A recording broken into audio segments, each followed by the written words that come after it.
यह ठंडी सर्द हवा मुझे रोकती है, मुझे टोकती है। डगमगाए इरादे इतने मेरे कच्चे तो नहीं। मैं तपती धूप में, बर्फीली हवाओं में गगन चूमता वह हिमालय हूँ। मैं नंदा देवी हूँ, मैं कंचनजंगा हूँ। मैं काशी हूँ, कैलाश हूँ।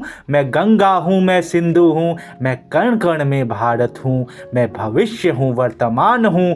मैं भारत माता की संतान हूँ, मैं भारत माता की संतान हूँ।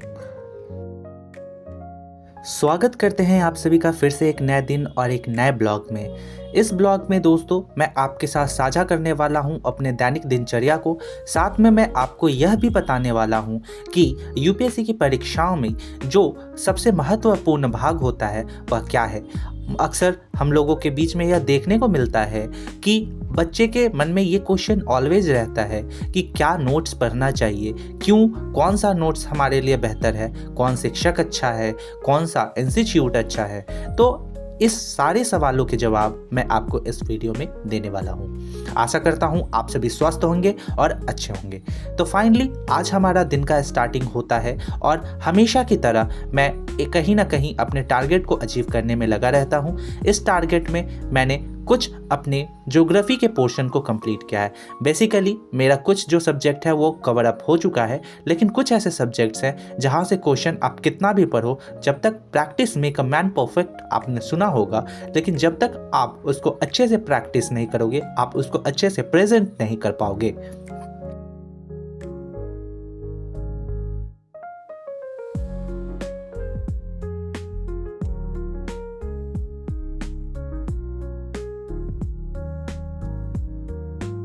फाइनली दोस्तों अभी रात हुआ है और रात के बज रहे हैं 9:30। सो फाइनली हम चलते हैं खाना खाने और उसके बाद खाना खा के आता हूँ तो आपके साथ कुछ शेयर करूँगा मैं, जैसे कि मैं अपने नोट्स वगैरह, क्योंकि एक बहुत ब्रॉड लेवल में ये क्वेश्चन लोग पूछते हैं कि नोट्स क्या है, कैसे है। तो वो आता हूँ देन आफ्टर को बताता हूँ। फिलहाल ठंड बहुत ज़्यादा है, अभी बहुत ज़्यादा कुहासा कर रखा है। दिखाता हूँ आपको, देखो मेरे पीछे में जहाँ लाइट नज़र आ रही होगी वहाँ पे आप देखो आसमान में फॉगिंग बहुत ज़्यादा है।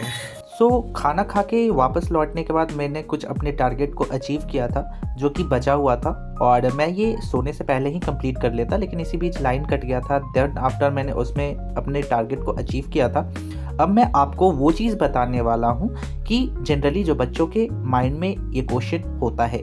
बेसिकली मेरा ये वीडियो जो है वो यूपीएससी जैसे कई छात्रों को समर्पित है जिनके दिमाग में कहीं ना कहीं यह प्रश्न चिन्ह हमेशा उठते रहता है कि क्या सवाल होना चाहिए, किस तरीके से उसको डील करना चाहिए, क्या एग्ज़ाम है। मैं प्रयास करूँगा कि उनके दिमाग को कहीं ना कहीं जो भी प्रश्न उत्पन्न हो रहे हैं वह मैं अपने वीडियो के माध्यम से प्रस्तुत करूँ।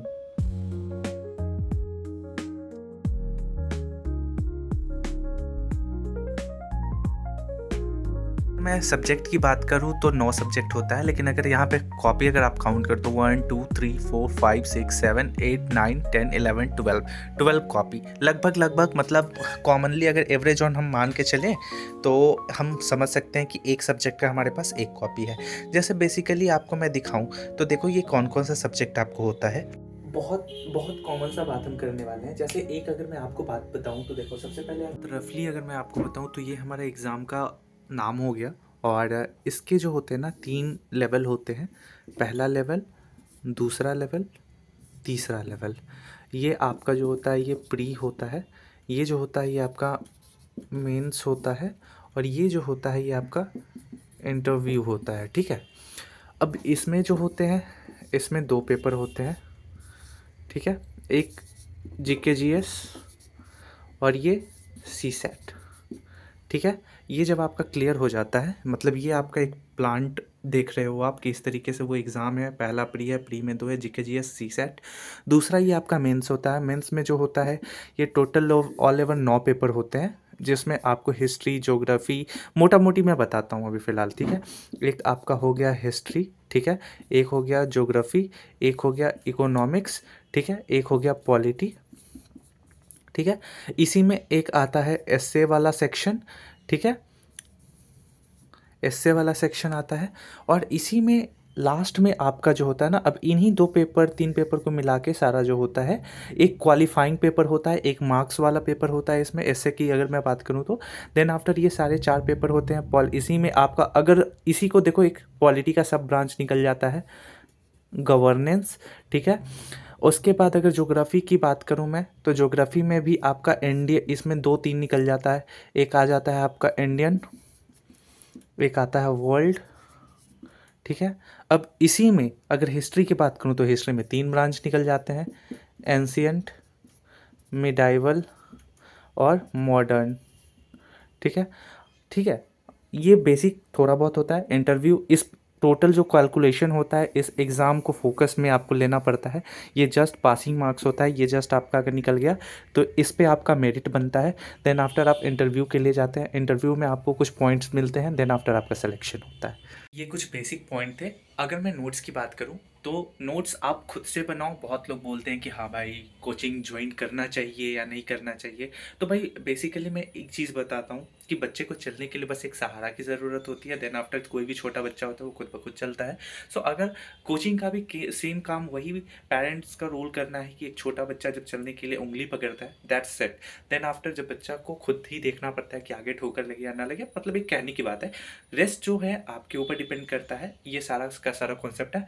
फिलहाल के लिए अगर मैं बात करूं तो ये मेरे कुछ बुक्स हैं यहाँ पे, ठीक है। यहाँ पे प्री से लेके मेंस तक का है, ये कुछ मैगजीन्स हैं। यहाँ पे अगर मैं नोट्स की बात करूँ तो ये मेरा ज्योग्राफी का, ये पूरा का पूरा ज्योग्राफी का नोट्स अगर आप यहाँ पे देखोगे।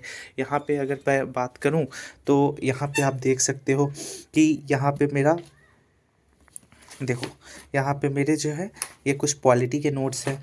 वही अगर मैं बात करूँ इसको साइड करके, तो अगर यहाँ देखो, यहाँ पे मेरे जो हैं ये गवर्नेंस वगैरह के कुछ नोट्स हैं, ठीक है।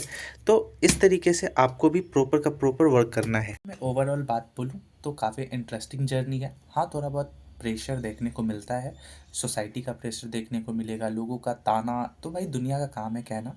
और मैं ये खुल के बोलता हूँ, मुझे कोई फ़र्क नहीं पड़ता, क्योंकि लोगों को कहने का काम है। जिस दिन आप सही लेवल पे पहुँच जाओगे उस दिन लोगों का कहना भी, उस जो वर्ड कहेंगे वो चेंज कर देंगे कि अरे यार ये तो ऐसा ही था। तो क्या, लोगों को कहने दो, उससे क्या ही फ़र्क पड़ता है, अपने काम में लगे रहो, दैट्स इट। तो दोस्तों ये था कुछ मेरा वीडियो जो कि मैंने आपके साथ साझा किया था। अगर वीडियो आपको पसंद आए तो don't forget to press the bell icon for getting new notification. इसी के साथ मिलते हैं अगले वीडियो में, क्योंकि आपको पता है कि ये वीडियो यहाँ पे अंत होगा तभी नया वीडियो प्रारंभ होगा। और आशा करता हूँ मेहनत करते रहिए, सक्सेस ज़रूर मिलेगी। इसी के साथ मिलते हैं अगले वीडियो में, तब तक के लिए स्टे सेफ, टेक केयर, जय Hind, Vande Mataram, thanks for watching.